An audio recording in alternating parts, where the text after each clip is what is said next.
The wizard studies में आप सभी लोगों का एक बार फिर से स्वागत है। आज के वीडियो में हम जानेंगे कि विष्णुपद मंदिर क्यों चर्चा में है और विष्णुपद मंदिर से महाबोधि मंदिर तक जो कॉरिडोर बनना है उसके लिए सरकार ने जो घोषणा की है उससे संबंधित सारे तथ्य को जानेंगे। तो आइए देखते हैं।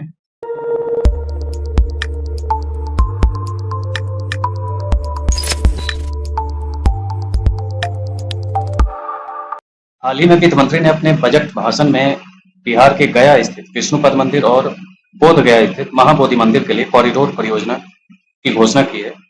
विष्णुपद मंदिर जो है ये बिहार के गया में स्थित है और ये भगवान विष्णु को समर्पित है।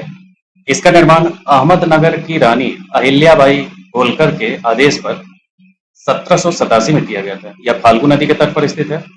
वास्तुकला की दृष्टि से यह मंदिर लगभग 100 फीट ऊंचा है और इसमें 44 स्तंभ हैं।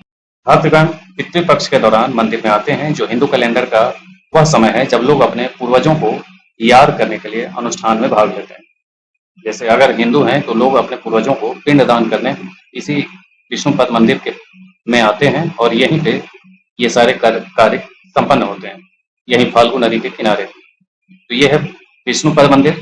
आगे देखें महाबोधि मंदिर, और आज हम महाबोधि मंदिर में आपको बोधि वृक्ष के भी दर्शन कराएंगे, इसलिए धैर्य के साथ पूरे वीडियो को देखिए। महाबोधि मंदिर महाबोधि वृक्ष के पूर्व में स्थित है। यह मंदिर जहां माना जाता है कि गौतम बुद्ध ने निर्वाण प्राप्त किया था। मंदिर का आकार अनोखा है और इसकी ऊंचाई 170 फीट है।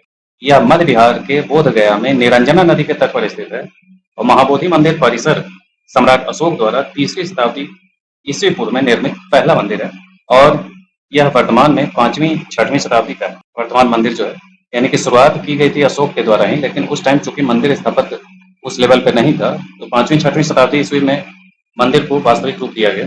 शुरुआत में केवल स्तूप जैसी चीजें और छोटे मोटे मंदिर जैसी चीजें थी। यह गुप्त काल के अंत से अब तक पूरी तरह ईंट से निर्मित सबसे प्रारंभिक बौद्ध मंदिरों में से एक है, जो अभी भी खड़ा है और माना जाता है कि सदियों से जो ईंट वास्तुकला के विकास में इसका महत्वपूर्ण प्रभाव रहा है। ईंट वास्तुकला को संरचनात्मक वास्तुकला भी कहते हैं। तो वास्तुकला जब आप पढ़ते हैं तो उसमें एक गुफा चित्रकला और या रॉक कट आर्किटेक्चर कहते हैं उसको, पत्थरों को काट कर बनाना, और संरचनात्मक वास्तुकला में ईंट से बने हुए संरचनात्मक वास्तुकला की इमारतें होती हैं। तो ये ईंट वास्तुकला का विकास का महत्वपूर्ण प्रभाव है इस पर।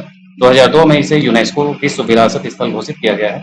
और अब आप देखें, ये है महाबोधि मंदिर, उसी का ये परिसर है और ये वहीं का महाबोधि मंदिर का हिस्सा है। ये भगवान बुद्ध की मूर्ति है और ये है बोधि वृक्ष। इस बोधि वृक्ष के बारे में कहा जाता है कि ये उसी वंश का है। डीएनए के आधार पर अगर हम देखें तो डीएनए इसका वही है जो बुद्ध जिस वृक्ष के नीचे सर्वोच्च ज्ञान प्राप्त किए थे। 7वीं शताब्दी के आसपास जो बंगाल का गौड़ नरेश था शशांक, वो इसे कटवा दिया था और कई बार कटवाया, लेकिन इसी वृक्ष का एक पौधा ले जाकर के श्रीलंका में लगा दिया गया था और उसी श्रीलंका अनुराधापुरम में वहाँ राजधानी थी उस समय, वहीं पे लगाया गया था। तो फिर से वापस वहीं से उसी वृक्ष का अंश ला करके यहाँ लगाया गया।